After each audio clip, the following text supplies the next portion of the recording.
Hey everyone, it's Strange Michael. I hope you're doing well today. I have a review for Scream 3. Of course, I'm in the middle of my Scream movie series reviews, and finally on the third one. Finished it this morning. Still don't like it. Still don't like it. Of course, I have it right here. This is the 3-pack of movies I bought, I think around my honeymoon. I think it was around my honeymoon the other year. Anyway, so in 2020, I went on my honeymoon. I picked up this 3-pack of movies here, I believe, or around that time, somewhere in there. And I hadn't owned the Scream films. My mom had them on VHS, these 3 films on VHS, and I used to watch them all the time. Or at least the first one. The first one's amazing, as we all know. Scream 2 and 3 I've seen about 3 or 4 times in my lifetime. Not a fan of 2 and 3. I did have some odd changes in opinion this time around. I actually think I do like this more than 2. I don't really know. They're about the same par for me, but the absence of the stupid theatrical, college snob type of thing, that whole setting, that being out of the way, this being more of a Hollywood-focused film, sequel, whatever, it's alright. It came out in 2000, about 3 years after Scream 2. Of course, Wes Craven came back to direct once again. He directed the first 2. And Kevin Williamson, I believe is his name, also wrote this one as well. The film starts off with Liev Schreiber's character, Cotton. Of course, he was in the second film. He gets attacked, and I won't tell you whether he dies or not in case you haven't seen the film. Of course, I try to avoid a lot of the spoilers for not only, you know, the movie I'm talking about in each review, but also the previous films, if I can. I slipped up in the second review, in the one for Scream 2. I talked about the killer from the first movie, and I revealed the identity, and I should not have done that, so forgive me for that. I think everybody's seen these movies, it's not a big deal. Cotton gets attacked. I won't tell you if he dies or not, like I said. But then we fast forward on to Sydney.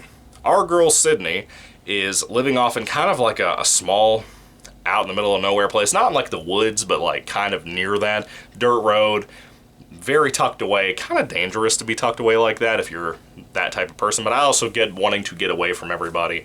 Maybe a lot of cars and vehicles couldn't survive that road trip in the dirt. Anyway, she's just kind of doing her thing. She's apparently a women's counselor for battered women and stuff through working from home, which is kind of cool. Reminds me a little bit of my wife and what she does for a living. She doesn't do the exact same thing, but something relatively similar. But the phone call thing is pretty interesting. It's not really utilized as much as I thought it could have been. Of course, David Arquette comes back once again as Dewey. He is working on the set of a new sequel to the film that was shown in the second movie, of course, our movies. The fake movie about the Woodsboro murders called Stab. This one is Stab 3. All these years later, we're down to the third film in that fake trilogy. So Dewey's working on that particular set. He's dating a girl who's playing Gale Weathers, who is Courtney Cox's character. He's dating a girl who is playing Gale in these Stab movies, whatever. And Courtney Cox hears about a murder that happens in the town, and she comes in to investigate and runs into Dewey on this set. So, again, their relationships they've had through the previous couple of movies, it's kind of wish-washy. They kind of just do more flirting than anything, but I really like what we got here with those two. David Arquette, always great, stealing the scene every time he's in the scene. Neve Campbell is not in the movie as much as I thought she was, and apparently in the trivia on IMDb, she only filmed for like 20 days because of another couple of contract issues she was dealing with on some other films and shows and whatever. So she's kind of stuck in between. Apparently she wore a wig the whole film, which I didn't recognize. I'm not the best guy to pick out wigs with. I don't know what I'm looking for most of the time. Half the time I can't spot a wig unless it's a very, very, very obvious wig like certain movies that I've seen. Anyway, Scream 3 is bad. Let's just be honest, it's bad. The twist is bad. The killer's identity is bad. It tries, once again, like Scream 2, and I appreciate this part, it tries itself to take the lore surrounding Sydney, her friends, her acquaintances, which really Dewey and Courtney Cox are more of acquaintances than actual friends. If you really want to be honest with yourself, they may be our main cast of these films, our main characters of these films, pretty much. But you can't sit there and tell me that they're like her friends, like real friends. That's some BS. That ain't true. Neve Campbell does a great performance as well. David Arquette, great. Courtney Cox, great. They all look good. They're all doing well here. I like their chemistry amongst each other when they all have to work together. Now, a big part of this movie is focused on Stab 3. Apparently somebody is dressed up as Ghostface once again, using the voice changer and everything else. I love the voice changer. It sounds not sounds, but it is utilized, and the voice is utilized a lot better here than in Scream 2, in my personal opinion. So I do have the things I like better about here. I like the setting within Hollywood. Apparently somebody is killing characters in this movie. The cast of the Stab 3 movie and stuff, based around, I think it's either how they die in the script or how they died in real life as well. It's one of the two, but I think it's pretty similar. They're dying in order. Oh, no, it's in the script. That's what it was. They're dying in order of the script, and their appearances and deaths in the script, which is an interesting concept. I think it's kind of ball dropped here. It's really... It's not executed the way I want it to, but that's one of the problems I have with Wes Craven movies. He always has great concepts, and the execution, to me, does not pay off most of the time. I really don't like a lot of his execution. You have things like New Nightmare that's really well done, Scream, which is amazing, Nightmare on Elm Street, the original, great. I love a lot of his stuff, but, well, I don't want to say a lot of it. I love a big chunk of his stuff, but a lot of it's a fail to me. Honestly, I can't help but feel that way. I can't help but tell you that I'm just not impressed with this movie. Not impressed with Scream 2.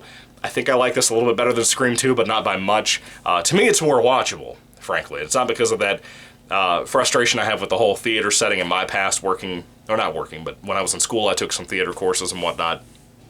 I have a lot of irritation towards the theater community and scene because of my old experience and the ego amongst that group. So watching this and watching it be more focused on Hollywood, that's kind of nice. Surprisingly, though, you have less cameos of celebrities and whatnot in this one. I guess because Scream 2 was so bad, they realized, like, I need to stay away from this. This would have been the one to drop in, like Jennifer Aniston being a co-worker on, Friends and stuff with Courtney. I don't know. This would have been the one to do more things like that. They had less of it. One of the characters, or two of them, that do a cameo in here, which was odd, it was out of place, it was kind of cute though, was Kevin Smith and Jason Mewes. As much as you can call Kevin Smith a sellout now, I love what he used to be. I love that. But they're not playing themselves. No. They're not playing Kevin Smith and Jason Mewes. They're playing Jay and Silent Bob in this movie. They're just doing a tour. And they come across Courtney Cox, they call her Gale Weathers, they have a conversation. Very cute. I thought it was very funny. I had forgotten that was in here. I forgot exactly the scene in here. And I'll tell you honestly, too, this is another thing, too. This film was forgettable. Because I always remember the Hollywood setting and some of the things like the pool house thing. I remember certain set pieces of the movie. I cannot for the life of me, every time I watch this movie, I've seen it 4 or 5 times, mind you, I can never remember the identity of the killer. Ever, because it's so forgettable as a movie. It's such a forgettable twist. It's one of those twists like Scream 2, to me, that just feels so underdeveloped, and there's no hinting towards this. You always hear idiots out there that say like, oh yeah, the twist of the killer in any slasher movie is typically always predictable. Okay, moron. Just because you had 5 different people you were thinking that you could pick out as the killer that had some hints or some glances or some weird background activities that made you think that the director specifically put in or the writer specifically put in, the actor specifically put in, doesn't mean you're a genius. Doesn't mean that. Just because you picked out 5 different people and thought they could all be the killer does not mean that you pegged the right one. Stop saying that. It's not predictable most of the time. And this is a great example too, just like with Scream 2. You cannot possibly, with Scream 2 and Scream 3, which I didn't mention this in my Scream 2 review, I find it disappointing with these movies, not so much with the first Scream movie, with Scream 2 and 3, and I think kind of 4 from what I remember. You cannot actually take a guess on who the killer is because the killer reveals are almost never main characters or main cast members in the films. You couldn't pick out somebody that would make sense. They're always background people, almost always. And it's not fair. It's not fair. Or it's somebody tied to, like, the original killer or something that you can't really pick out. I think it's BS. It's not fair for people to keep saying all the time that they can guess all these things predictable. It's stupid. Stop saying that. Just because you pegged 5 different people as the killer doesn't mean you predicted the right ending. It doesn't mean that. Quit being dumb. Anyway, this is one of my small tangents and rants that I have about the Scream franchise and everything else. Horror community-wise. Not even the horror community. The horror community typically appreciates stuff like this and can pick out why they like something. A lot of mainstream people who watch like Scream 2 and Scream 3 think the killer reveals are predictable. Shut up. Shut up. You don't know what you're talking about. The film was well made. The film was relatively well directed. The writing is better to me than it was in Scream 2. I think the ending is actually kind of touching. The killer identity sucks. The motives of the killer suck. The twists that this film pulls on the first film and kind of the second film are also awful. I don't like it. I understand you wanted a trilogy where all of those things feel connected. I get that, but I don't like how you did it, you know? And it's not Wes Craven's entire fault, it's Kevin Williamson's, but I still don't like it. I think both of them are to blame, in my opinion. Both of them are to blame. I think both of them dropped the ball here. But what's new? Like I said in my Scream 2 review, Scream 2, 3, and what I remember of 4, I haven't seen it since theaters, to me, feel like bad versions of the original movie. And I'll say it again, like I said with one of my friends in the comments section, Scream should not have been a franchise. I will stand on that hill. I will die on that hill. Scream should have never been a franchise. It just shouldn't. The only thing that's come out of it that I liked was Scream the TV series, season 1 and 2, because I haven't seen 3, because it looks terrible. Yeah, that's all I have to say. So what are your thoughts on the Scream 3 movie? Did you love it? Did you hate it? What did you think about this movie? I'm not impressed. Sorry for such a long tangent and rant. I just had to get a lot of that off my chest. I think it's a ridiculous film. It was a ridiculous trilogy. It should have never been a trilogy. Should have never had more sequels. But money's some good stuff, you know? Anyway, Scream 3.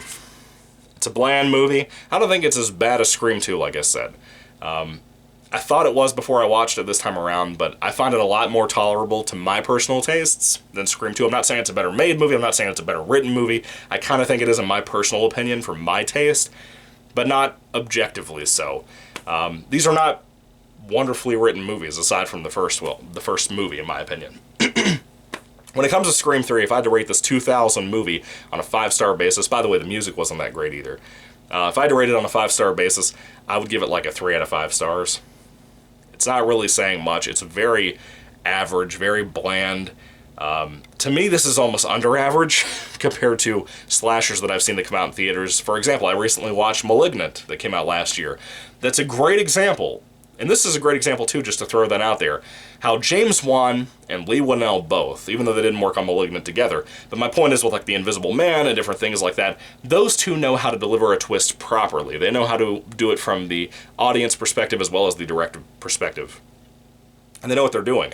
A lot of these two Scream 2 and Scream 3 and a lot of slashers from the 90s and early 2000s, mid-2000s, to me, feel like they're done on the fly, or the script is updated all the time. Turns out Scream 2 was like that. I don't know about Scream 3, but Scream 2 was definitely in that situation because of some script leaks online at the time.